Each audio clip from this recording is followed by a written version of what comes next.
திருவிழா தொடங்கிவிட்டது. இந்த திருவிழாவை நடத்தி முடிக்க வேண்டிய பொறுப்பு தேர்தல் ஆணையத்துக்கு. ஆக கடுமையான விதிமுறைகளை எல்லாம் வகுத்து வருகிறது தேர்தல் ஆணையம். 50,000க்கு மேல கேஷ் எடுத்துட்டு போனா அதுக்கான தக்க ஆதாரங்கள் இருக்கணும், இல்லாட்டி பறிமுதல் செய்வோம் உள்ளிட்ட கடுமையான விதிமுறைகள் இருக்கிறது. இந்த விதிமுறைகளால பொதுமக்களுக்கு அவஸ்தை ஏற்படும், வியாபாரிகளுக்கு இவங்களுக்கெல்லாம் பிரச்சனை ஏற்படுங்கிற ஒரு பார்வை இருந்தாலும் இது இருக்கவே செய்யணும். ஏனென்றால் எந்த அளவுக்கு பணம் தேர்தல்கள்ல, குறிப்பாக தமிழகத்துல நடந்த தேர்தல்கள்ல விளையாடி இருக்கிறது அப்படின்னு தெரியும். இருக்கவே செய்யணுங்கிற மற்றொரு பார்வையும் இருக்கிறது. இந்த விதிமுறைகள் எல்லாம் சரி, இந்த விதிமுறைகள் எல்லாம் தாண்டி ஜாலங்கள் செய்து லூப் ஹோல்ஸ் கண்டுபிடிக்கக்கூடிய வழிமுறைகளும் அரசியல் கட்சிகளுக்கு தெரிந்தே இருக்கிறதா? இந்த விதிமுறைகள் அமலாக்கம் அப்படின்னு பார்க்கும்பொழுதுக்கான அவசியம் ஏன் ஏற்படுகிறது? அவசியம் ஏற்படுத்தியது வெறும் அரசியல் கட்சிகள் தானா, பொதுமக்களும் இல்லையா? இது போன்ற பல கேள்விகள் எழுந்திருக்க இந்த விதிமுறைகளையும் நடைமுறைகளையும் பற்றி விரிவாக இன்றைய ஆயுத எழுத்து நிகழ்ச்சியில் நாம் அலசருக்கின்றோம். முதலில் இது பற்றிய ஒரு தொகுப்பினை காண்போம். தேர்தலை நியாயமாகவும் நேர்மையாகவும் நடத்துவதற்கு தேர்தல் கமிஷன் தீவிரமாக முயற்சித்து வருகிறது. உண்மையான ஜனநாயகம் என்பது தில்லுமுள்ளு இல்லாத தேர்தல் நடந்தால் மட்டுமே சாத்தியப்படும் என்பதால் தேர்தல் கமிஷன் சில கராரான விதிமுறைகளை அறிவித்து சிறப்பான திட்டமிடல்களை செய்து வருகிறது. இது வரவேற்கத்தக்க அம்சம் என்றாலும் தேர்தல் கமிஷனின் ஒரு சில விதிமுறைகள் வியாபாரிகள், பொதுமக்களை அதிகம் பாதிப்பதாக உள்ளன என்ற விமர்சனம் எழுந்துள்ளது. குறிப்பாக ரூபாய் 50,000 வரைதான் யாரும் கையிருப்பு வைத்துக் கொள்ளலாம், அதற்கு மேல் எனும்போது பணம் வந்த வழி, அதனை வைத்திருக்கும் நோக்கம் போன்றவற்றை சந்தேகமற நிரூபிக்க வேண்டும் என்பதும், நகைகளையோ பொருட்களையோ எடுத்து செல்பவர்கள் அதற்கான ரசீது இல்லாவிட்டால் பறிமுதல் செய்யப்படும் என்பதும் வியாபாரிகளையும் பொதுமக்களையும் கவலைப்பட வைத்துள்ளது. ஆனால் இது அவசியமான நடவடிக்கைதான். இல்லாவிட்டால் அரசியல் கட்சிகள் சிலவற்றின் தில்லு முள்ளுகளை கட்டுப்படுத்த முடியாது. வேட்பாளர்களின் வேட்புமனு தாக்கல் நடப்பதற்கு முன்பே தமிழகத்தில் 12,967 தேர்தல் முறைகேடு தொடர்பான வழக்குகள் பதிவாகி இருக்கிறது என்ற வாதத்தையும் புறந்தள்ள முடியாது. சிறப்பு அதிரடி படைகள், அதில் ராணுவம், நிதி, புலனாய்வு உள்ளிட்ட 10 துறை நிபுணர்கள் 24 மணி நேரமும் கண்காணிப்பு, இணையதள பிரச்சாரங்களை கூட கணக்கில் கொள்ளும் முயற்சி போன்ற தேர்தல் கமிஷனின் கராரான நடவடிக்கைகள் நடைமுறையில் எந்த அளவு பலன் தரும்? பணபலத்தை பிரயோகிக்காத தேர்தல், பரிசு பொருட்கள் விநியோகிக்காத வேட்பாளர்கள், விலை பேச முடியாத ஓட்டுரிமை, நேர்மையான தேர்தல் என்பதே அனைவரின் எதிர்பார்ப்பாக உள்ளது. வெற்றி பெறப்போவது ஜனநாயகமா, பணநாயகமா? இந்த கேள்வி எழுந்திருக்கிறது. என்னுடைய ஓட்டு விற்பனைக்கு அல்ல அப்படிங்கிற ஒரு நிலைப்பாட்டை மக்கள் எடுக்கணும் அப்படிங்கறதுதான் எல்லாருடைய எதிர்பார்ப்பாகவும் இதை தாண்டி இருக்கிறது. இதை பற்றி விரிவாக இந்த நிகழ்ச்சியில் நாம் அலசரிக்கின்றோம். இந்த நடைமுறைகள், விதிமுறைகள் எல்லாம் பற்றி இதை பற்றி நம்முடைய விவாதிப்பதற்காக மூத்த எழுத்தாளர் திரு மனுஷபுத்திரன் அவர்கள் இணைகிறார். நிகழ்ச்சிக்கு வரவேற்கின்றோம். அதே போல கண்ணியமான தேர்தல் கூட்டமைப்புடைய ஒருங்கிணைப்பாளரும் முன்னாள் IAS அதிகாரியுமான திரு தேவசகாயம் IAS அவர்கள் நிகழ்ச்சியில் இணைகிறார். அதே போல தமிழ்நாடு வணிகர் சங்கங்களின் பேரமைப்பின் தலைவர் திரு விக்ரமராஜா அவர்கள் இணைகிறார். நிகழ்ச்சிக்கு வரவேற்கின்றோம். தமிழக வாழ்வுரிமை கட்சியுடைய நிறுவன தலைவர் திரு வேல்முருகன் அவர்கள் இணைகிறார். அனைவரையும் இந்த நிகழ்ச்சிக்கு வரவேற்கின்றோம். பல்வேறு விதிமுறைகள் இருந்தாலும் கூட நம்மளுடைய கவனத்தை பெரிய அளவுக்கு ஈர்க்கக்கூடிய கராரான விதிமுறை அப்படின்னு பார்க்கும்பொழுது 50,000க்கு மேல யாரும் வைத்துக் கொண்டிருந்தால் அதற்கான கணக்கு காட்டணும் அப்படின்னு. விக்ரமராஜா, நீங்க அதுல உங்களுக்கு கன்சர்ன் இருக்கும்னு புரிஞ்சுக்கிறேன். ஏனென்றால் வியாபாரிகள், குறிப்பாக வியாபாரிகள், வணிகர்கள் எல்லாம் நிறைய அளவுக்கு பணம் புழங்கக்கூடிய அக்கௌண்டன்ட், இந்த பணத்தை கையில் எடுத்துட்டு போறவங்க. ஆக வியாபாரிகளுக்கு இதுல ஒரு மாற்று கருத்து இருக்கும்னு புரிஞ்சுக்கிறேன். அப்படியா? அதாவது இந்த மாற்று கருத்து என்பது முழுமையாக இருக்கிறது. இந்த பணம் எடுத்துக்கொள்ள சொல்லக்கூடிய வகையில் இவர்கள் எந்த அதிகாரத்தை வைத்து வாகனத்தை சோதனை செய்கின்றார்கள், அதற்கென்று ஒரு ஜிஓ இருக்கிறதா, ஏன்னா யார் யாரெல்லாம் அதை சோதனை செய்யலாம் என்ற அதிகாரம் இருக்கிறதா என்பது கூட தெரியவில்லை. ஏன்னா அதாவது ஒரு தேர்தல் ஆணையம் என்பது 50,000க்கு மேற்பட்டவர்கள் எடுத்துச் செல்லக்கூடியவர்கள் பணத்தை எடுத்துட்டு போனால் முறையான கணக்கு வழக்குகள் வேண்டும் சொல்றாங்க. ஆனா வணிகர்களை பொறுத்தவரை நாங்க இன்னைக்கு தமிழகத்தில் 42,000 கோடி நாங்க வரி கட்டிக்கிட்டு இருக்கோம். 42,000 கோடிகள் வரியா கட்டிக்கிட்டு இருக்கோம். கணக்கு வழக்குகள் முறைப்படுத்தி வைக்கப்பட்டிருக்கிறது. கணக்கு பணம் எடுத்துட்டு போகும்போதெல்லாம் கணக்கை கையில எடுத்துட்டு போகக்கூடிய சூழல் கிடையாது.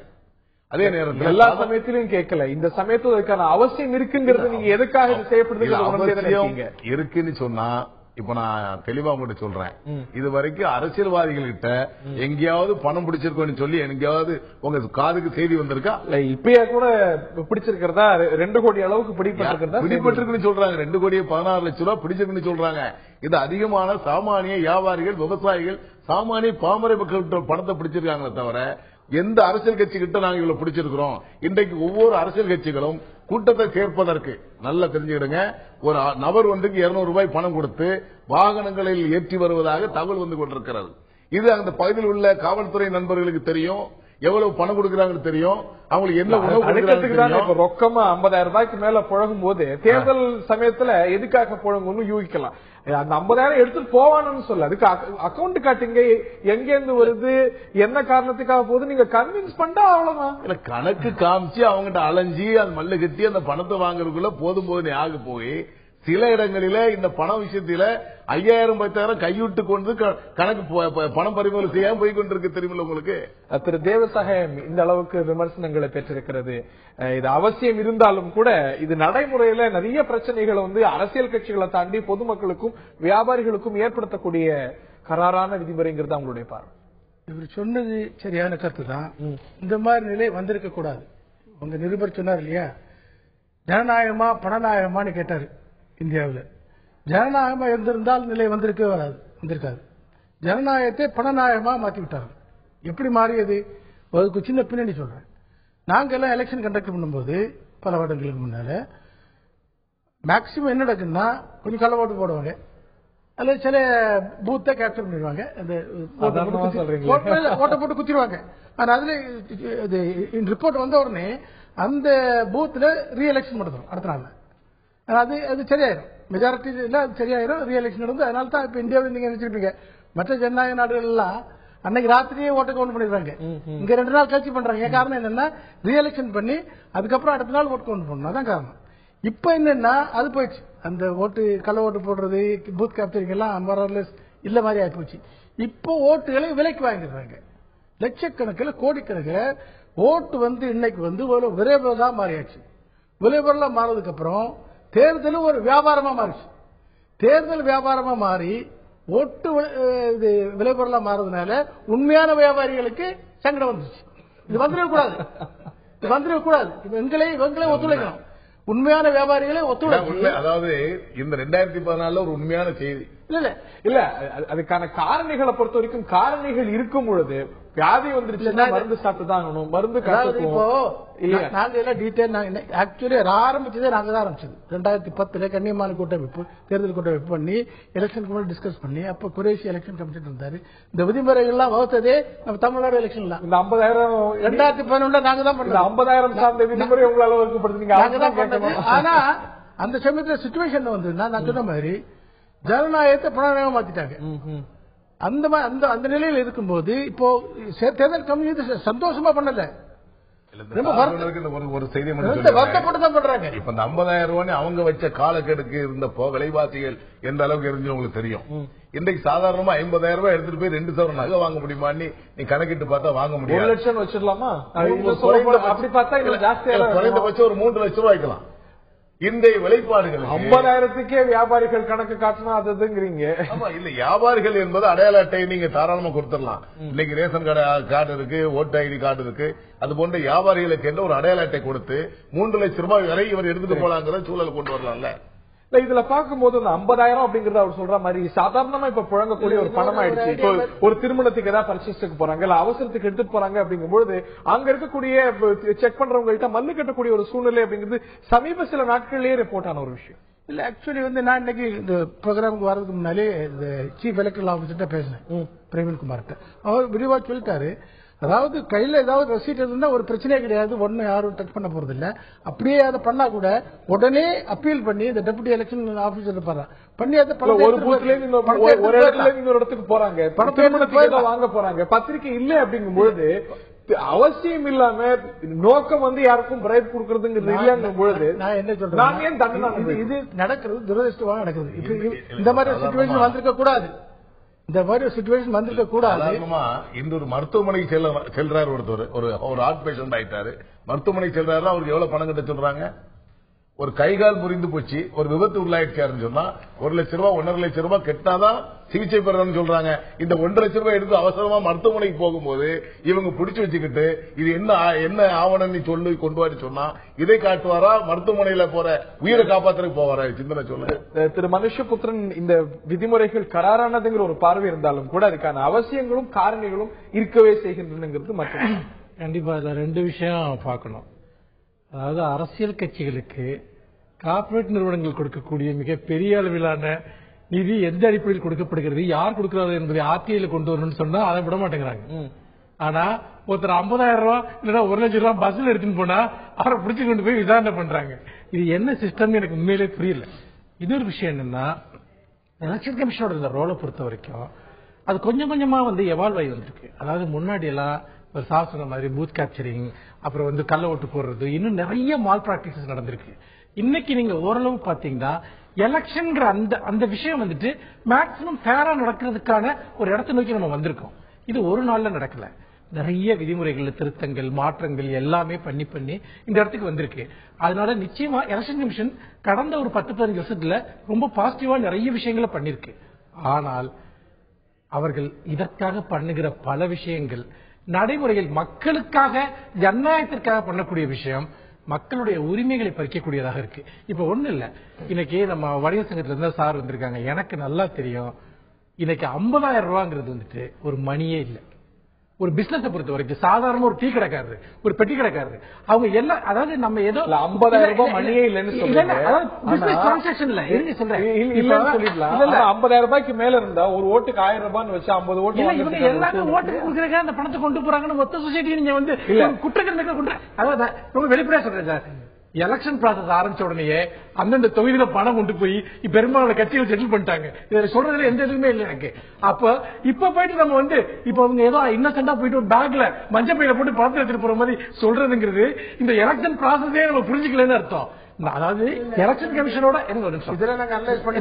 எலெக்ஷன் கமிஷனை விட பாத்தீங்கன்னா இவங்க ரொம்ப கில்லாடியா இருக்காங்க. இந்த நெட்வொர்க் எப்படி ஆபரேட் ஆகுது, நீங்க சொல்றது எப்படி இருக்குன்னா திருடர்கள் எல்லாம் வெவ்வேறு டாக்டிக்ஸ் கையாளுறாங்க. நீங்க இப்ப போய் வீட்டை பூட்டி எல்லாம் அதேதான் நான் சொல்ல வரேன். நான் என்ன சொல்ல வரேன்னா, இப்படிப்பட்ட ஒரு சூழ்நிலையில இன்னைக்கு இந்த 50,000 ரூபாய் கொண்டு போறதுங்கிறது ஒரு சின்ன ஒரு பிசினஸ் பண்ணக்கூடியவர். அவர் கூட பாத்தீங்கன்னா 50,000 ரூபாய் டிரான்சாக்ஷன் எனக்கு ரொம்ப சாதாரணமா மாறிடுச்சு. நம்ம எல்லாத்தையுமே இந்த ஈமணியா இருங்க சார் ஒரு நிமிஷம், ஈமணியா மட்டுமே நம்ம ஒரு பிசினஸ் நடத்துற ஒரு சொசைட்டியா இருந்ததுன்னு சொன்னா நம்ம எல்லாத்துக்கும் அக்கௌண்ட் வச்சுக்கலாம். ஆனா நிறைய குடுக்கல் வாங்கல்கள் அப்படி ரெசிப்ட் கொடுத்து இது கொடுத்து வாங்குற ஒரு சிஸ்டம் நிறைய சிறு வணிகர்கள் இருக்காங்க, ரொம்ப விவசாயிகள் இருக்காங்க.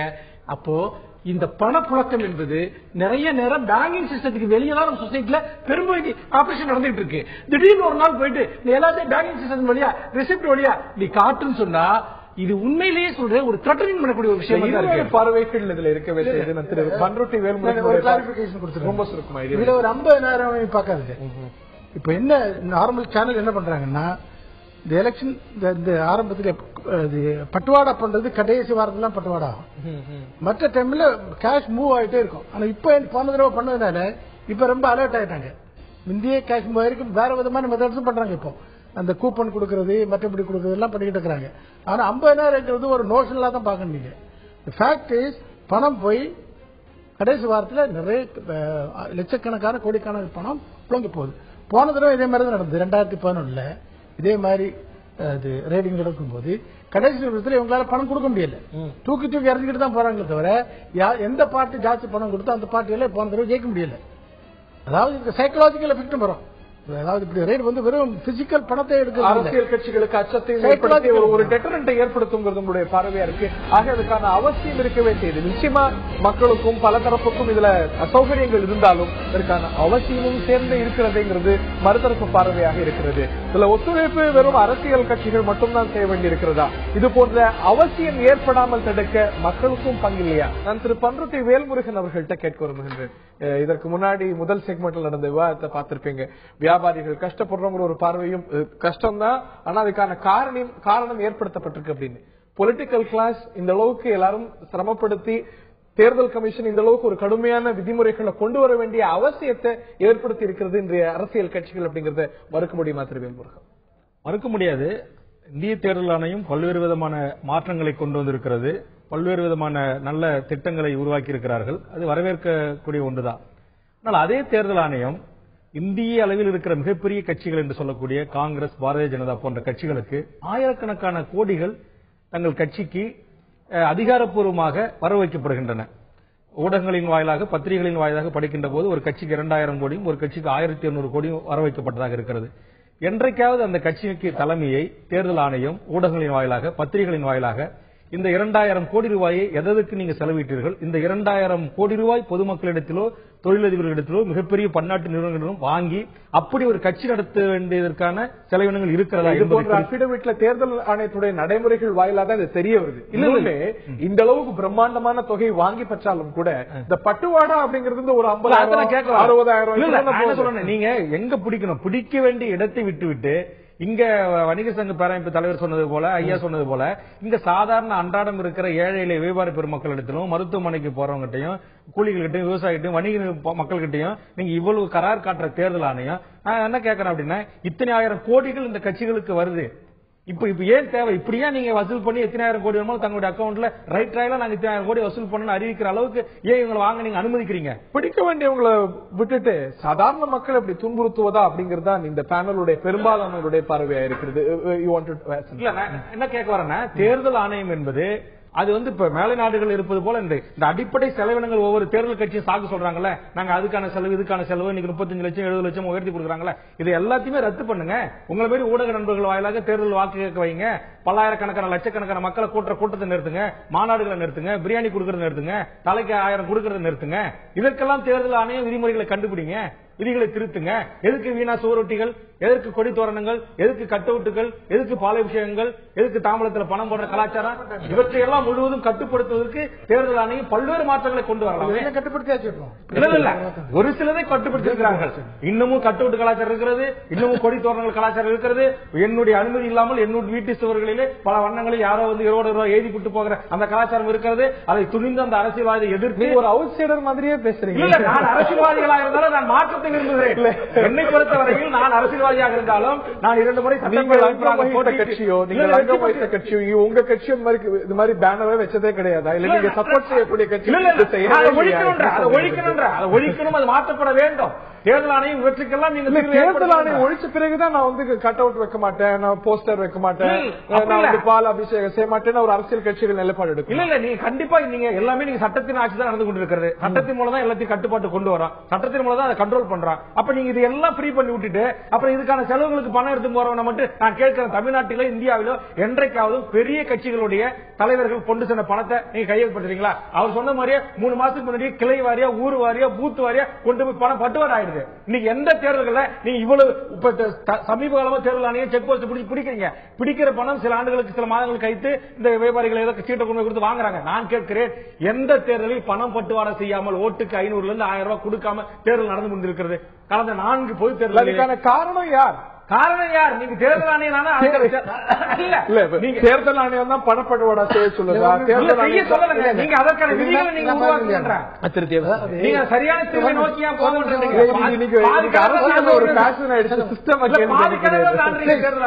ஒரு இப்ப ஜனநாயகம் ஏதோ தேர்தல் ஆணையத்துக்கு தான் இதனால பதவிகள் வரப்போகுது, அவங்க தான் பதவி வரப்போறாங்கன்னு பேசுகிறாங்க. யாருக்கு தேர்தல்னால பிரயோஜனம்? அரசியல் கட்சிகளுக்கு. அவங்க வேட்பாளர்கள் தான் தேர்ந்தெடுக்கப்பட்டு எம்எல்ஏ ஆகி, எம்பி ஆகி, மினிஸ்டர் ஆகி போற நாட்டை ஆள்றாங்க. அரசியல் கட்சிகள் தான் தலையாய கடமை இந்த பணப்புழக்கத்தையோ பண இதுகளையோ கம்ப்ளீட்டா ஸ்டாப் பண்ணி நேர்மையான தேர்தல் நடக்க வேண்டிய தலையாய கடமை அரசியல் கட்சி. இப்ப கூட பாத்தீங்கன்னா 2-3 மாசத்துக்கு முன்னால சென்ட்ரல் இன்ஃபர்மேஷன் கமிஷன் உத்தரவு போட்டது, அரசியல் கட்சிகள்லாம் பப்ளிக் அண்டர்டேக்கிங்ஸ், பப்ளிக் அத்தாரிட்டி, அதனால நீங்க அந்த ரூமுக்குள்ள வாங்க, உங்க பணத்தை எல்லாம் டிக்ளேர் பண்ணுங்க, நீங்க எப்படி ஸ்டாண்டர்ட் செலக்ட் அது மாட்டோம், உடனே சட்டத்தை மாத்திட்டு கேள்வி போயிட்டாங்களா? நான் இப்ப என்னன்னா ஓட்டு போடுறது மக்கள், ஓட்டுல உள்ள அதுக்குள்ள பெனிஃபிட்ஸ், அதுக்கு அதனால பதவியை வாங்குறது யாரு? இப்ப நீங்க அதெல்லாம் விட்டுவிட்டு எலெக்ஷன் கமிஷன் போலீஸ் ஒரு ரெஃபரி தான். எலெக்ஷன் கமிஷன் 300 பேர் தான் எலெக்ஷன் கமிஷன்ல டெல்லி இருக்கிறாங்க. மற்றபடி எலெக்ஷன் அனௌன்ஸ் பண்ணதுக்கு அப்புறம் கூட இல்ல, நோட்டிஃபை பண்ணதுக்கு அப்புறம் இப்ப கூட இந்த அதிகாரிகள் நம்ம அரசாங்க அதிகாரிகள்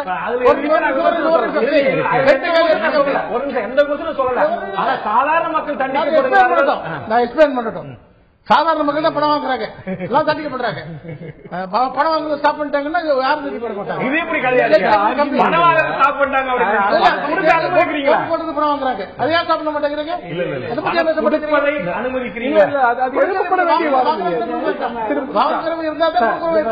திரு மனுஷபுத்திரன் அவர்கள்ட்ட எடுத்து போக விரும்புறேன். மக்கள் யாரு காசு கொடுத்தாலும் நான் வாங்க மாட்டேன் அப்படிங்கிற ஒரு நிலைப்பாடு மக்களும் எடுக்கணும் இல்லையா? எப்படி எப்படிப்பட்ட மக்கள் இருக்காங்களோ அதுக்கேற்ற போலதான் தலைவர்களும் அமைவாங்க அப்படிங்கிறது பார்க்க வேண்டிய விஷயம். இதுல பொறுப்பு அப்படிங்கிறது மக்களுக்கும் இருக்கு, நிச்சயமா இருக்கு. இதுல பாத்தீங்கன்னா இப்போ ஒரு வேல்முருகனோ அல்லது அவர் வணிக சங்க தலைவர் அவர்களோ நானோ எலெக்ஷன் கமிஷனை இதுல குறை சொல்லவே இல்லை.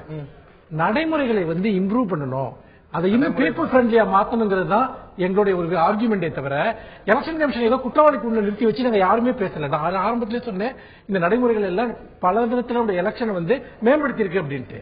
அதனால அதான் நம்ம ஏதோ எலெக்ஷன் கமிஷனை பிளேம் பண்றாங்க அப்படிங்கிற மாதிரி எடுத்துட்டு போக கூடாது. இதுல முக்கியமா கவனிக்க வேண்டிய ஒரு விஷயம், நம்முடைய அதிகாரிகள் என்ன மாதிரி சில விஷயங்களை நம்ம நடைமுறையில கையாளுறாங்கன்றதை பார்க்கணும். இப்ப ஒண்ணு இல்ல, ஒருத்தர் பணம் எடுத்துட்டு போறாரு, ஒரு சின்ன என்கொயரில பாத்தீங்கன்னா ஒன்னும் அவர்கிட்ட பிரச்சனை இல்லைன்னா கொடுத்துற மாதிரி ஈஸியான சிஸ்டமா இங்க அது இல்ல. இந்த சிஸ்டமே ரொம்ப கரெக்டா இருக்கு. நடைமுறையில் இருக்கவங்களுக்கு ரொம்ப நல்லா தெரியும் அந்த விஷயம். எல்லா அதிகாரிகளும் ஒரு மாதிரி இருக்குது இல்ல. அப்போ ஒரு விதமான மென்டல் டார்ச்சர் கொடுக்குறாங்க. அப்போ எவிடன்ஸ் ப்ரூவ் கொடுக்க முடியலன்னு சொன்னா அவங்களுக்கு மன உளைச்சலை ஏற்படுத்துறாங்க. இது எல்லாமே நம்ம சிஸ்டத்தோட ஒரு பகுதியா இருக்கப்போ இவ்வளவு தராரான விதிகளை கொண்டு வரது கஷ்டம். ஒட்டு மொத்தமா மாத்தணும். அது வரைக்கும் 1 லட்சம் 2 லட்சம் அப்படின்னு போயிட்டு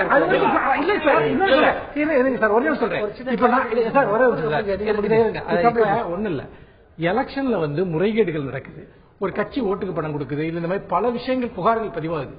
எத்தனை புகார்கள்ல நடவடிக்கை எடுத்து இது வரைக்கும் நீதிமன்றத்தில் ப்ரூவ் ஆகி அவங்க இது பண்ணிருக்காங்க. ஏகப்பட்டது வரும். தேர்தல் ஆணையத்துக்கு அங்கே புகார் போச்சு, இங்க புகார் போச்சு, கண்ணுக்கு முன்னாடி எவ்வளவு விஷயம் நடக்குது. ஆனா எதுவுமே பாத்தீங்கன்னா கடைசியில ஃபைனல் ஜட்ஜ்மெண்ட்டுக்கு வராது. எந்த தேர்தலையும் செல்லாதுன்னு சொல்ல மாட்டாங்க. அப்போ விதிமுறைகளை மீறி வர்றப்போ புகார் மட்டும் தான் போகும், எந்த நடவடிக்கையும் இருக்காது. இதுக்கு என்ன காரணம்? ஏன் அது நடவடிக்கையா மாறுறது இல்ல? அப்படி இந்த ஒண்ணு இல்ல, ஒரு 4 எம்எல்ஏ 4 எம்பி பதவி வைக்கிறாங்கன்னு வச்சுக்கோங்க, அப்போ நாளைக்கு பயம் வரும். அப்ப அவங்களுக்கு எந்த த்ரெட்டனிங்குமே இருக்காது. ஆனா சும்மா பஸ்ல காசு எடுத்துட்டு போறோம் இது பண்ணலாம் பாத்தீங்கன்னா நீங்க டார்ச்சர் பண்ணிட்டு இருந்தீங்கன்னா தடங்கு போல நடக்குது. ஆனால் பாதிப்பு மக்களுக்கு. அரசியல் கட்சி யார் யாரெல்லாம் விதிகளை மீறாங்க, என்னுடைய கேள்வி, அதிகாரத்தில் இருக்கிற மிகப்பெரிய கட்சிகளாக இருக்கிற கட்சிகள் இதில் பாதிப்படைந்திருக்கிறதா? கையங்களவும் பிடிக்கப்பட்டிருக்கிறார்களா? அவர்கள் தண்டிக்கப்பட்டிருக்கிறார்களா? அவர்கள் பணம் சீல் செய்யப்பட்டிருக்கிறதா? தமிழ்நாட்டில் இந்திய அளவில் இல்ல இதர மாநிலங்களில் நீங்க பாருங்க, சாதாரண அப்பாவி இன்ஃபுளுன்ஸ் பண்ணக்கூடிய அங்க இருக்கிற யார் பிடிக்கிறாங்க? தாசில்தார் எலெக்ஷன் கமிஷன் எங்க வந்தாங்க? இப்ப 2 சாதாரண ஆர்ஐ, சாதாரண தாசில்தார், அங்க இருக்கிற எம்எல்ஏ பிரமுகருக்கு ஒரு போன் போட்டா நலிந்து கொடுக்கக்கூடிய பிடிக்கப்பட்டிருக்கு சார். இதெல்லாமே எல்லாமே சாதாரண மக்கள்கிட்ட பிடிக்கப்பட்ட காசா? கட்டி கட்டியா தங்கம் பிடிக்கப்பட்டிருக்கு. தங்கம் என்பது வியாபாரி வீட்டு நகை கிடையாது. இது உங்களுக்கு விமானம் மூலமா நகை பிடிக்கிறாங்க, கப்பல் மூலம் வர நகை பிடிக்கிறாங்க, அது வேறு. சாமானிய மக்கள் சாதாரணமாக ஒரு காரை மடக்கி வச்சுக்கிறாங்க, அது உடனே வீடியோ கேமரா எடுக்கப்படுகிறது, ஏதோ குற்றவாளிகள் போல சித்தரிக்கப்படுகிறது. சாமானிய மனிதர்கள் உழைத்த காசை எடுத்துட்டு போறதுல நாங்கெல்லாம் ஒரு குற்றவாளி போல் கூணி குறுகி யார் யாரு என்ன கேள்வி கேட்கிறான்னு பதில் சொல்ல முடியல. கேட்கக்கூடிய அதிகாரிகளுக்கு எந்த அதிகாரம் இருக்கிறது என்று கூட நிலைப்படுத்த முடியாது. விதிமீறல்கள் நடக்குது, விதிமீறல்கள் என்பது இன்றைய இருக்கின்ற நடத்துறாங்க அப்படின்னா என்ன தீவிரவாதி மாதிரி ஒத்துழைப்பு பண்றோம். அது நடைமுறை இல்லீகல் மணி டிரான்சாக்ஷன்ங்கிறது எப்படி பார்த்தாலுமே பிரச்சனை. அப்ப அதை ஏன் பாத்தீங்கன்னா எப்பவுமே பண்ணுங்க, எப்பவுமே செக்கிங் பண்ணுங்க. சிஸ்டம் அமைப்பு இல்லையா? இந்த விதிமுறை 2-3 வருஷம் தான் இருக்கு. 2010 இதுக்கு முன்னாடி கிடையாது. இந்த அவல நிலை கடந்த 2 தேர்தலுக்காக இவ்வளவு தூரம் பணப்புழக்க ஆரம்பிச்சு வரும். இந்த மெயின்ல ஆரம்பிச்சதே திருமங்கலம் ஃபார்முலா இருந்து ஆரம்பிச்சது. ஓப்பனா அனௌன்ஸ் பண்ணாங்க, நான் எல்லாருக்குமே பணத்தை கொடுத்து பட்டுவாடா பண்ணி எல்லா வாக்காளர்களையும்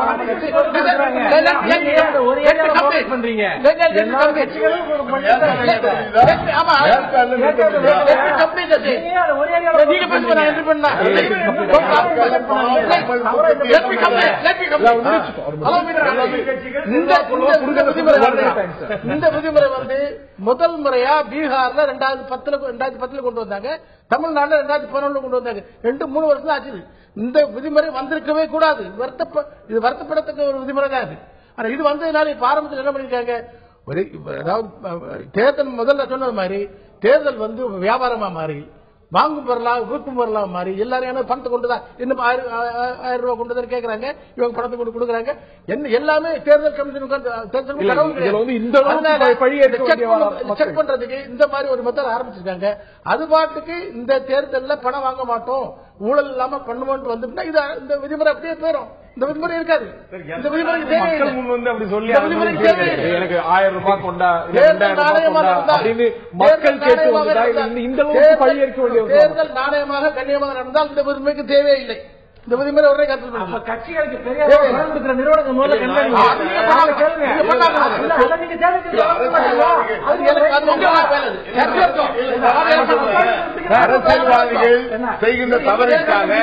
அரசியல்வாதிகள் செய்கின்ற தவறுக்காக அரசியல்வாதிகள் தேர்தலுக்கு பணம் கொடுத்து ஓட்டை வாங்கிட்ட காரணத்திற்காக எங்களை போன்ற சாமானிய வணிகர்கள் விவசாயிகள் பாதிக்கப்பட்டு இன்றைக்கு குறிப்பாக தமிழகத்தில் இருக்கின்ற பெரிய நகைக்கடைகள் முதற்கொண்டு ஜவுளிக்கடை வரை காய்கறி மார்க்கெட் வரை இன்னைக்கு வியாபாரிகள் தொலைந்து கொண்டிருக்கிறது. வியாபாரிகள் கண்ணீர் சிந்தி கொண்டிருக்கிறார்கள். என்ன ஆவணம் கொண்டு வர வேண்டும், அதற்கு என்ன சட்டம் இருக்கிறது, வியாபாரிகள் இருந்தால் இதில் ஒரு அடையாளத்தை கொடுக்கப்பட்டு அதை கடைபிடிக்க வேண்டும் என்பதுதான் ஒரு நிரந்தரமான ஒரு விஷயம் இல்ல. தேர்தல் நடக்குது, இதுக்கான அவசியம் இருக்கிறது, காரணிகள் இருக்கிறது. அப்படிங்கும் போது ஏன் ஒரு குறுகிய கால அளவுக்கு நீங்க ஒத்துழைப்பை கொடுக்கக்கூடாது? நாங்கள் ஒத்துழைப்பு கொடுப்பதை தயாராக இருக்கிறோம். லஞ்ச லாவணி வரக்கூடாது என்பது தெளிவாக இருக்கிறோம். அதுல எங்களை மாற்று கருத்து இல்லை. இன்னும் கையெழுத்து கும்பிடுறோம். பொதுமக்கள் வந்து வாக்குக்கு உங்களுடைய ஒரு பொன்னான வாக்கை பணத்தில் விற்பனை செய்ய வேண்டாம் என்பதில் நாங்கள் தெளிவாக இருக்கிறோம். அதே வேளையிலே மக்கள் கஷ்டப்படாமல் நடைமுறைப்படுத்துவது எப்படி சட்டங்களை போட்டால் நடைமுறைப்படுத்த முடியுமோ அதைத்தான் போட வேண்டுமே தவிர சாமானிய காய்கறி வியாபாரிகளை பால் வியாபாரிகளை போட்டு வாட்டி வதைக்க வேண்டாம் என்பதை எங்களுக்கு கோரிக்கை. திரு வேல்முருகனுடைய வாதத்தையும் கேட்கணும். மேலும் இதுல பல கோணங்கள் இருக்கிறது. நேர்களாகிய நீங்களும் இந்த விதிமுறைகளை பற்றி உங்களுடைய பார்வைகளை குறுஞ்செய்தி வாயிலாக பதிவு செய்யலாம். கடுமையான தேர்தல் விதிமுறைகள் அமலுக்கு வந்திருக்கின்றன. இது பற்றிய விவாதம் எழுந்திருக்கிறது. நாங்கள் பெரிய அளவுக்கு சிரமத்துக்கு உள்ளாகின்றோம் என்று வணிகர்கள் பொதுமக்கள் ஒரு தரப்பினர் சொல்ல இது அவசியமாகிறது. அந்த அளவுக்கு நிலைமை மோசமாக இருக்கிறது. இது மாதிரியான கடுமையும் தேவைப்படுகிறதுங்கிற ஒரு பார்வை இருக்கிறது. இதுல நம்ம அரசியல் தலைவர்கள் எலெக்ஷன் கமிஷன் மட்டுமே பார்ட்டிஸா வச்சு பார்க்கிறோம். அதுல மக்களுக்கும் பங்கு இருக்குங்கிறத திரு தேவசாகன் சொல்லியிருக்கிறார். ஒரு நல்ல வாக்காளனுக்கு தான் நல்ல தலைவன், நல்ல ஒரு எம்பியோ நல்ல எம்எல்ஏவோ கிடைப்பாங்க. ஆனா இதுல ஒரு ரிஸ்ட்ரைண்ட கடைபிடிக்க வேண்டிய கட்டாயத்துக்கு மக்கள் இருக்கிறார்கள். நாங்கள் பணம் வாங்க மாட்டோம், எங்களுடைய ஓட்டு விற்பனைக்கு அல்லங்கிற ஒரு நிலைப்பாட்டை மக்களும் எடுக்கணும். இது கேட்கறதுக்கு ஏதோ ஒரு காந்திய மாதிரி தெரிஞ்சாலும் நடைமுறைக்கு வர வேண்டிய ஒரு விஷயம். நடைமுறைக்கு வர வேண்டிய விஷயம், அதுல எந்தவித மாற்று கருத்தும் கிடையாது. ஆனால் நீங்கள் இன்னைக்கு தேர்தல் ஆணையமும் காவல்துறையும் இல்ல ஏனைய இதர வருவாய்த்துறையினுடைய பயன்படுகின்ற அதிகாரிகள் இந்த மக்களுக்கு சென்று எந்த தேர்தலாக இருந்தாலும் விநியோகம் செய்வதை முடிவெடுத்து விட்ட அரசியல் கட்சிகள் விநியோகம் செய்து விடுகிறார்களே, அதை தடுக்க முடியவில்லையே. நாங்க விரும்புறோம் என்ன, இது முற்றிலும் தடுக்கப்பட வேண்டும், ஒழிக்கப்பட வேண்டும். தேர்தல் ஆணையம் எடுக்கிற சீர்திருத்தங்கள் வரவேற்குரியது, பாராட்டுதலுக்குரிய, எந்தவித மாற்று கருத்தும் இல்ல. ஆனா அரசியல் கட்சிகள் எந்த கட்சிகளாக இருந்தாலும் தன் தகுதிக்கு ஏற்றவாறு 100 இருந்து தொடங்கி 1000, 2000 வரைக்கும் கொடுக்க தீர்மானித்து அதை மிக சரியாக நேர்த்தியாக அவர்கள் அந்த வாக்காளரிடத்தில் சென்று சேர்க்கிறார்கள்.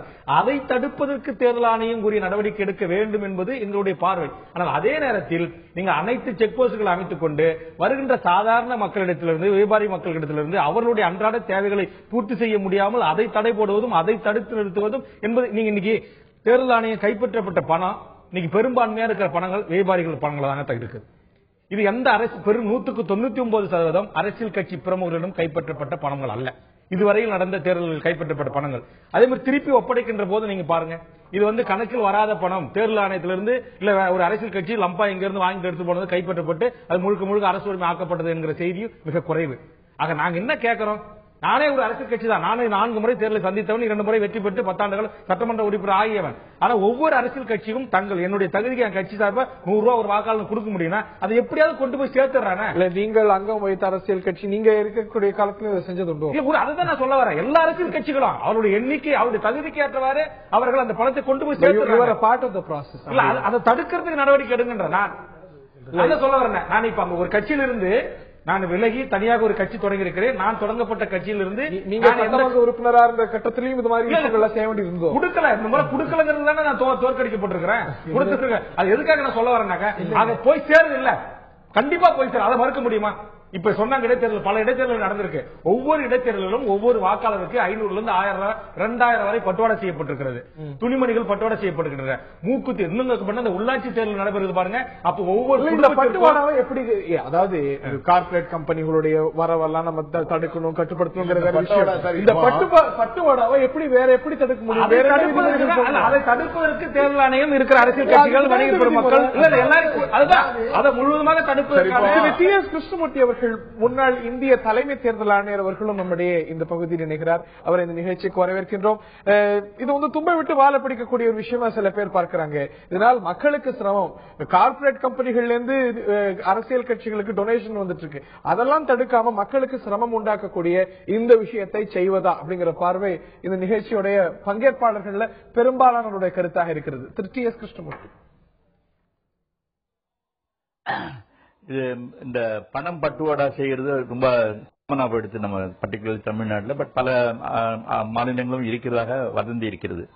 இதை தடுக்குவதற்கு ஒரு முக்கியமான தேர்தல் சீர்திருத்தம் என்னவென்றால் ஃபண்டிங் ஆஃப் தி எலெக்ஷன்ஸ். அதை நம்ம இப்போ கார்பரேட்ஸ் எல்லாம் கொடுக்குறாங்க, 50% டாக்ஸ் எக்ஸம்ஷன் கிடைக்கிறது. பட் அவங்க என்ன பண்றாங்க, ரூலிங் பார்ட்டிக்கு கொஞ்சம் கொடுக்குறாங்க, ஆப்போசிஷனுக்கும் கொடுக்குறாங்க. ஏன்னா ஆப்போசிஷன் பவருக்கு வந்தா அவங்க கோவிக்க கூடாதுங்கிறதுக்காக பணத்தை இது பண்ணிட்டு இருக்காங்க.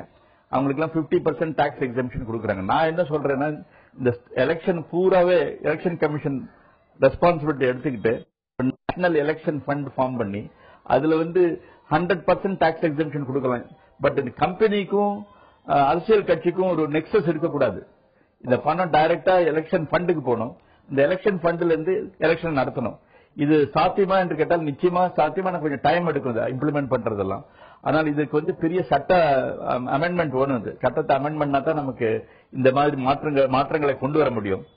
இந்த பணம் பட்டுவாடா செய்வது, பணபலம் இதெல்லாம் தடுக்குவதற்கு இதுதான் ஒரு சிறந்த வழி என்று நான் கருதுகிறேன். ஸ்டேட் ஃபண்டிங் இது அவசியம் என்று சொல்றார். இதுக்கான பரிந்துரை அவராலுமே கொடுக்கப்பட்டிருக்கிறது. ஆனால் அது இன்னும் விவாதத்திலேயே தான் இருந்து வருகிறது. நான் இன்னும் அந்த விஷயத்துக்கு எடுத்துட்டு போகணும்னு நினைக்கிறேன். திரு மனுஷபுத்திரன் பார்வையும் இது சார்ந்து கேட்க வரும் என்று. இதுல நிறைய பேர் இதற்கு முன்னாடியும் பிடிபட்டிருக்காங்க. ஆனா யார் மீதும் என்ன நடவடிக்கை எடுக்கப்பட்டது, எவ்வளவு பேர் டிஸ்குவாலிஃபை ஆயிருக்காங்க என்னும் பொழுது இது விமர்சனத்துக்கு உள்ளாகிறது. இது வேற எப்படி அணுகப்படணுங்கிறது உங்களுடைய பார்வை? ரொம்ப முக்கியமான ஒரு விஷயம் என்னன்னா, என்னதான் நீங்க மானிட்டரிங் பண்ணாலுமே கூட அரசியல் கட்சிகளுக்கு ஒரு குறைந்தபட்ச ஒரு பொறுப்புணர்ச்சி இருக்கணும்.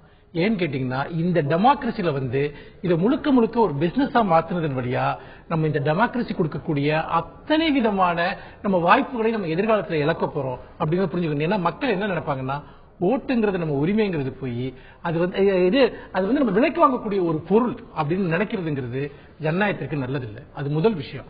ரெண்டாவது, மக்களை பொறுத்த வரைக்கும் இந்த மனநிலைக்கு ஏன் வர்றாங்க அப்படின்னு நீங்க பாத்தீங்கன்னா, என்ன நினைக்கிறாங்கன்னா, இவங்க எல்லாம் எலக்ட் ஆகி போயிட்டு நமக்கு திரும்பி கூட நம்ம பார்க்க போறது இல்ல, தொகுதிக்கு வர மாட்டாங்க, எதுவும் கேட்க மாட்டாங்க, கிடைச்ச வரைக்கும் லாபம் இப்படிங்கிறது இந்த 50 ஆண்டு காலத்துல வளர்ந்து வந்த ஒரு மனோபாவம். முன்னாடி இப்படி இல்ல. அப்போ பணத்தை வாங்கிக் கொள்வதற்கு தயாரான ஒரு மனநிலையையும் இந்த அரசியல்வாதிகள் தான் உருவாக்குனாங்க. அப்போ மக்கள் உருவாக்கினாங்கன்னா, இப்போ உதாரணத்துக்கு ஒரு அரசு நிறுவனத்துல ஒரு லஞ்சம் கொடுக்கப்படுது அப்படின்னா, லஞ்சம் கொடுக்கறவங்களை விட வாங்குறவங்களுக்கு அதிகமான அக்கௌண்டபிலிட்டி உருவாக்கும். அதே போல வாங்குறவங்களும் தண்டனைக்குள்ளாகக்கூடிய சிஸ்டம் வராம அவர்களையும் இந்த ஒரு குற்றத்துக்கு ஒரு பெரிய அளவுக்கு பங்கு ஏற்க செய்யாம இதை மாத்திர முடியுமா? இல்ல, நான் என்ன கேக்குறேன்னா, நீங்க இத்தனை கோடி ஜனத்தொகை உள்ள ஒரு இதுல ஒரு ஒவ்வொரு 1000 ரூபாயும் வாங்கக்கூடிய, ஒவ்வொரு 500 ரூபாயும் வாங்கக்கூடிய ஒருத்தரை நீங்க எப்படி நீங்க தண்டனைக்கு உண்டாக்கக்கூடிய ஒரு சிஸ்டத்தை கொண்டு வருவீங்க? அதுக்கு உங்ககிட்ட என்ன மேன் பவர் இருக்கு, என்ன சிஸ்டம் உங்ககிட்ட இருக்கு? அப்ப என்ன கேட்டீங்கன்னா, அடையாளம் கையும் களவுமா பிடிச்சா நடவடிக்கை என்ன நடக்குதுன்னா, இப்ப இந்த பணம் கொடுக்கறதுங்கிற விஷயம் ஒரு சிஸ்டமேட்டிக்கா மாத்திட்டாங்க. அவங்க ஒரு தனி பேரலல் சிஸ்டத்தை கிரியேட் பண்றாங்க. அப்ப என்னன்னா நம்ம பொத்தாமதோ செய்யக்கூடிய நடவடிக்கைகளை தாண்டி சட்டத்தின் பிடியில் மாட்டிக்கொள்ளாமல் எப்படியெல்லாம் ஒரு பேரலல் சிஸ்டத்தை உருவாக்கணுங்கிறத நீங்க அரசியல் கட்சிகள் பண்ணிட்டு இருக்காங்க. அடிப்படை ஒரு விஷயம் இருக்கு. நீங்க அரசியல்வாதிகள் இன்னைக்கு சாதாரண ஒரு நான் அரசியல்வாதி தான் எம்எல்ஏ இருக்கிறேன். இன்றைக்கு நான் ஒரு சாதாரண வேல்முருகனாக இருக்கிறேன். அன்றாட தேவைகளுக்கு கஷ்டப்படுகிற வேல்முருகன் 10 ஆண்டுகள் கழிச்சு 10,000 கோடிக்கு அதிபதி ஆகிறான். அதை கண்டிக்க முடியாத தேர்தல் ஆணையம் அதை கண்டித்து அவர் முறை நடவடிக்கை கண்டிக்க முடியும். கோடிகள் இருக்கு. ஆனா அந்த லட்சக்கணக்கான கோடிகள் சம்பாதிக்கிற அரசியல்வாதிகள் ஒரு நிமிஷம் ஐயா, லட்சக்கணக்கான சம்பாதித்து வச்சுக்கிற அரசியல்வாதிகள் ஏன் நம்ம கிட்ட அவங்க கிட்ட 1000 ரூபாய் வாங்க மக்கள் இருக்கிறான். 1000 கோடி சம்பாதிக்கிற நீ எனக்கு 1000 ரூபாய் குடுறா அப்படின்னு கேட்க யோக்கியமான வழியில இந்த பணம் வந்ததா அப்படிங்கிற ஒரு காரணத்தை மக்கள் பணம் ஜஸ்டிஃபை செய்ய முடியாது. நீங்க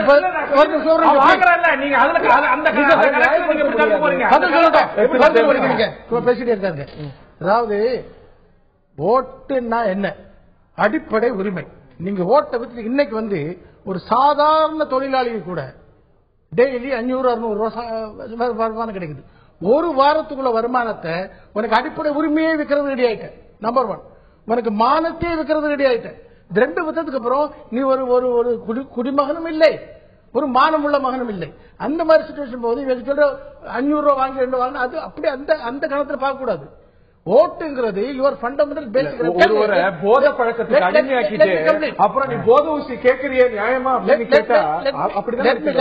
லெட் மீ கம்ப்ளீட். நம்ம ஓட்டு போடுறவங்க எல்லாம் முட்டாள்கள் இல்ல, சரிதான் போடுறாங்க.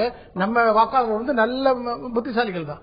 இப்ப நீங்க என்ன சொல்றீங்கன்னா இந்த 500 ரூபாய் 1000 ரூபாய் 2000 ரூபாய் வாங்கிட்டு நான் ரூபாய் வாங்கிட்டேன் ஓட்டு போட்டுட்டு அப்புறம் எனக்கு இந்த கோரிக்கை உங்க 40-40 உங்க சர்வே பண்ணீங்க இல்லையா? நாட்டை 40 சர்வே பண்ணீங்க இல்லையா? எல்லாம் புலம்புறாங்க. இந்த கோரிக்கைகளை பண்ணல, இந்த கோரிக்கைகளை பண்ணல, இந்த கோரிக்கைகளை பண்ணல. கோரிக்கை ஏன் பண்ணுவாங்க? நீ ஓட்ட புத்தகத்து பிறகு ஏன் பண்ணுவான்? நீ ஓட்ட புத்தகத்து பிறகு உனக்கு என்ன கோரிக்கை இருக்கு? உனக்கு என்ன ரைட் இருக்கு? உனக்கு என்ன மானம் இருக்கு? மரியாதை இருக்கு? அந்த லைன்ல திங்க் பண்ணி ஓட்டர்கள் இப்போ பணத்தை வாங்காம ஓட்டு போடுறாங்க. பண்ண முடியாது.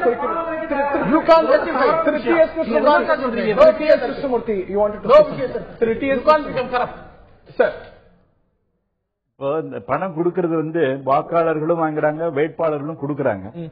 இது செக் பண்ண முடியுமானா ஓரளவுக்கு தான் நம்ம செக் பண்ண முடியும். ஒவ்வொரு வீட்லயும் சீக்ரெட் கேமரா வச்சு கண்டுபிடிக்க முடியாது. இதை ப்ரூவ் பண்றது ரொம்ப கஷ்டம். அதனாலதான் நான் சொல்றேன், இந்த கட்சிகளுக்கு கட்டுப்பாடு இல்ல, கட்சிகளுக்கு டிசிப்ளின் இல்ல. அதே மாதிரி வாக்காளர்களும் பணம் கிடைச்சா வாங்கிக்கலாமேன்னு இருக்காங்க. ஆனால் சில வாக்காளர்கள் வாங்குவதில்லை, அதுவும் உண்மைதான். இந்த விழிப்புணர்ச்சியையும் நம்ம ப்ரமோட் பண்ணணும். அது தவிர இந்த கட்சிகளை கட்டுப்படுத்துறதுக்கு அவங்களோட அக்கௌண்ட்ஸ்ல எல்லாம் இது பண்றது ப்ராப்பர் மானிட்டரிங் பண்றதுக்கு ஒரு செப்பரேட் சட்டம் வேணும். அதே மாதிரி இந்த ஃபண்டிங் ஆஃப் தி எலெக்ஷன்ஸை சீரியஸா நம்ம சேஞ்ச் பண்ணணும். இல்லை என்றால் இந்த மாதிரி குறைபாடுகள் நிச்சயமாக அதிகரித்துக் கொண்டே இருக்கும். இதை கம்ப்ளீட்டா நம்ம செக் பண்ண முடியாது. ரைட். திரு விக்ரமராஜ், அதாவது ஒரு தேர்தல் நடக்குது இன்னைக்கு, குறிப்பா இன்னைக்கு பல்வேறு சட்டங்களை போடுறாங்க தேர்தல் கமிஷன். சாமானிய மக்கள் பாதிக்கப்படாத வகையில இது ஏன் இந்த ஒரு அரசியல்வாதிகள் பொதுக்கூட்டம் போடணும், இதெல்லாம் போட வேண்டிய அவசியமே இல்லாம தொலைக்காட்சிகள் எல்லாம் பெரும்பாலும் அரசியல் கட்சிக்குரிய தொலைக்காட்சிகள் இருக்கிறது. தொலைக்காட்சியிலே அவங்க கொள்கை சொல்லிட்டு போலாம். எங்கேயும் போய் நேரடியா வாக்கு கேட்க வேண்டியதில்லை, நேரடியா மக்களை சந்திக்க வேண்டிய நிலைப்பாடு இல்லைங்கிறத சட்டத்தை கூட போட்டு போலாங்க ஒரு நிலைப்பாடு. மக்கள் விலக்கி இருக்கணும். தொலைக்காட்சி மக்களை பொறுத்த வரைக்கும் நல்லா போங்க. அரசியல்வாதிகள் மக்களை வாங்கும் சக்தியாக தான் வச்சுக்கிட்டு இருக்காங்க. பார்வையா நான் என்ன புரிஞ்சுக்கிறேன் அப்படின்னா, இதுல மக்கள் பாதிக்கப்படுறாங்க அப்படிங்கும்போது மக்கள்ல பல பிரிவினர் இல்ல சில பிரிவினரும் இந்த ஒரு அவலம் நடக்கிறதுக்கு காரணமா இருக்கும் பொழுது அதுக்கான அவசியம் வந்துட்ட பிறகு இந்த ஒரு 2 மாசத்துக்காவது இதுல நம்ம இந்த ஒரு சிரமத்துல பங்கேற்க 2 மாதத்திற்கு உண்மையிலேயே நீங்க வாக்காளர்களுக்கு பணம் கொடுக்காமல் நிறுத்தி விடுகிறோம் என்று தேர்தல் ஆணையம் சொல்லுமே. ஆனால் தேர்தல் ஆணையம் சொல்ற நிலைப்பாட்டை அரசியல் கட்சிகள் வாங்க மாட்டோங்கிற அப்படி எடுக்காம தேர்தல் ஆணையம் மட்டும் ஒரு நிலைப்பாட்டை எப்படி எடுக்க? ஏற்கனவே நடைபெற்ற தேர்தல் விதிமுறைகள்லாம் கட்டுப்பட்டு அங்க எவ்வளவு பட்டவளா செய்யப்பட்டது என்பது எல்லாருக்கும் அறிஞ்சவங்க. இன்றைக்கு பார்லிமெண்ட் தேர்தலை மக்கள் என்ன நினைச்சுக்கிட்டு இருக்காங்க? 4 கட்சிக்கிட்டே ஓட்டு வாங்கணும், பணம் வாங்கணும். ஆனா நான் யாருக்கெல்லாம் ஓட்டு போட போறாங்க ஒரு அம்மா சொல்றாங்க, யாரு கொடுத்தாலும் பணம் வாங்கிக்கணும், நாங்க நினைச்சவனுக்கு ஓட்டு போடுவோம் சொன்னோம். தவறான சிந்தனை வேண்டாம் அப்படின்னு சொல்றோம். ஆனால் இதே நிலை இல்ல. இப்போ வியாபாரிகளை பொறுத்தவரையில இந்த 40 நாட்களுக்கும் இந்த தேர்தல் நடப்பதற்கு கிட்டத்தட்ட 40 நாள் இருக்கு. ஏன் இந்த தேர்தல் ஆணையம் 40 நாடுகளுக்கும் கடைகளை மூடிவிடுங்கள், நீங்க அரசுக்கு டாக்ஸ் கட்ட வேண்டிய அவசியம் இல்லை, நிம்மதியாக நீங்க வீட்டிலே தூங்குங்கள் சொல்லிட்டா கூட நாங்க தூங்கிட்டு போயிடலாம் போட்டிருக்கு. அந்த நிலைக்கு நாங்க தள்ளப்பட்டிருக்கோம். சரி, எங்களுடைய மனநிலை, நாங்க எங்களுடைய தொலைபேசி என்ன வெளியே ஒரு வண்டியில வச்சுட்டு வந்திருக்கேன். இதோட 10 நாங்க வர்றதுக்கு முன்னாடி இப்ப 10 பேசிட்டு வந்திருக்கேன். ஒவ்வொரு ஊர்களும் எனக்கு தொலைபேசி வந்துகிட்டே இருக்கு. ஒவ்வொரு வணிகர் சங்கம் இதுக்கு என்ன நடவடிக்கை கேட்டுட்டு இருக்காங்க. நாளை 11 மணிக்கு தேர்தல் ஆணையர் சந்திக்க போறோம். 11 மணிக்கு சந்திக்கப்பட்டு ஏற்கனவே நாங்க தலைமை தேர்தலில் டெல்லியிலே கடந்த 28ஆம் தேதி மனு கொடுக்கப்பட்டிருக்கிறது. இந்த 3 லட்சம் ரூபாய்க்காக ஒரு எக்ஸ்பிளேஷன் கொடுங்க, 50,000 லட்சம் கொடுங்க, அதுக்கு ஒரு அடையாள அட்டை தாருங்கள், நாங்க வணிகர் அடிப்படையில் அடையாள அட்டை தாருங்கள். திரு வேல்முருகன், திரு மனுஷபுத்திரன் இருவருடைய கடைசி கட்ட கருத்தை கேட்கின்றேன். பணம் கொடுக்க மாட்டோம் என்று அரசியல் கட்சிகளும், பணம் வாங்க மாட்டோம் என்று பொதுமக்களும் நிலைப்பாட்டை எடுக்காம தேர்தல் ஆணையம் இதுல வேற மாதிரி முடிவு எடுத்துட முடியுமா? என்ன பண்ண முடியாது. ஆனா கொடுக்காம தடுக்கிறதுக்கு அவங்க சில பிரஷர்ஸ் ஏற்படுத்த முடியும் கட்சிகளுக்கு. அதை நம்ம கண்டிப்பா பண்ணத்தான் வேணும். ஆனா ஒரு விஷயம் பாருங்க, பொதுமக்களுக்கு பொறுப்புணர்ச்சி வேணும், ஜனநாயகத்துல நம்பிக்கை வேணும், அவங்க ஓட்டை விற்க கூடாது, அசிங்கம் இதெல்லாம் பேசுறோம். ஆனா பொதுமக்கள் வாக்குகளை வாங்கி கொண்டு கட்சி ஆரம்பித்த சில வருடங்களில் ஒரு பெரிய கார்பரேட் நிறுவனங்களாக ஒவ்வொரு கட்சியும் இன்னைக்கு மாறுது. இந்த பணம் வரக்கூடிய சோர்ஸ் பிளாக் பண்ணுங்க சொல்றோம். அப்படி அந்த சோர்ஸ் நீங்க பிளாக் பண்ணீங்கன்னா, அதை அக்கௌண்டபிலிட்டி கொண்டு வந்தீங்கன்னா, நீங்க பாத்தீங்கன்னா இந்த பணம் போற வழி தடுக்கப்படும். ஆனா அவங்களுக்கு எந்த அக்கௌண்டபிலிட்டியுமே கிடையாது, எந்த கணக்குமே கிடையாது. ஆனா பொதுமக்களுக்கு மட்டும் எல்லா அக்கௌண்டபிலிட்டி இருக்கணும்னு சொல்றதுங்கிறது உண்மையிலேயே எந்த விதத்தையும் ஏற்க முடியாத ஒரு விஷயம். பொதுமக்களுக்கும் அக்கௌண்டபிலிட்டி இருக்கணுங்கிற ஒரு வாதமும் இருக்கிறது. இந்த நிலையில நேர்கள்ட்டையும் கேட்டிருந்தோம், தேர்தல் கமிஷனுடைய இந்த கெடுபிடிகளை எப்படி பார்க்கிறீங்க என்று. நேர்களுடைய பார்வை என்னங்கிறத பார்க்கலாம்.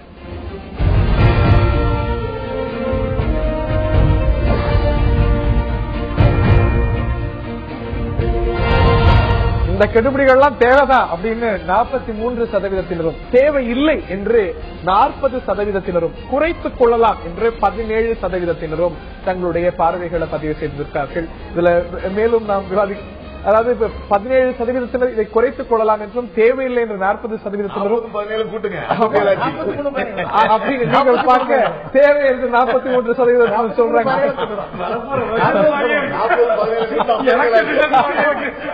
ஒரு மிக்சட் ரியாக்ஷன் மட்டும் நம்மால குறிப்பிட முடியும். ஆக இதுல பல்வேறு பார்வைகள் இருக்கிறது, பல்வேறு சீர்திருத்தங்கள் அமல்படுத்தப்பட்டு வருகின்றன. இந்த தேர்தல் அப்படின்னு பார்க்கும்போது நோட்டா யாருக்கும் வாக்களிக்க விருப்பம் இல்லை என்று பதிவு செய்யக்கூடிய ஒரு வாய்ப்பு, மெஷின்லேயே வரக்கூடிய முக்கியமான தேர்தல் என்றும் பார்க்க வேண்டும். ஆக இதுல கராரான நிலை எங்களுக்கு பாதிப்பை ஏற்படுத்துகிறது அப்படிங்கிற பார்வை வணிகர்கிட்டையும் பொதுமக்களுடைய பிரிவுகிட்டையும் இருக்கிறது. ஆனால் அதற்கான அவசியம் இருக்கிறதுங்கிற ஒரு பார்வை இருக்கிறது. அவசியம் இல்லாத ஒரு சூழ்நிலை உருவாகணும், அதை நோக்கித்தான் இந்திய ஜனநாயகம் பிரயாணிக்கணுங்கிறதுல யாருக்கும் மாற்று கருத்து இருக்க முடியாது. நிகழ்ச்சியில் பங்கு பெற்ற திரு வேல்முருகன், திரு விக்ரமராஜா, திரு தேவசகாயம், திரு மனுஷபுத்திரன், இதே போல டி எஸ் கிருஷ்ணமூர்த்தி மற்றும் பார்த்தினர்களுக்கு நன்றி தெரிவித்து விடைபெறுகின்றோம். வணக்கம்.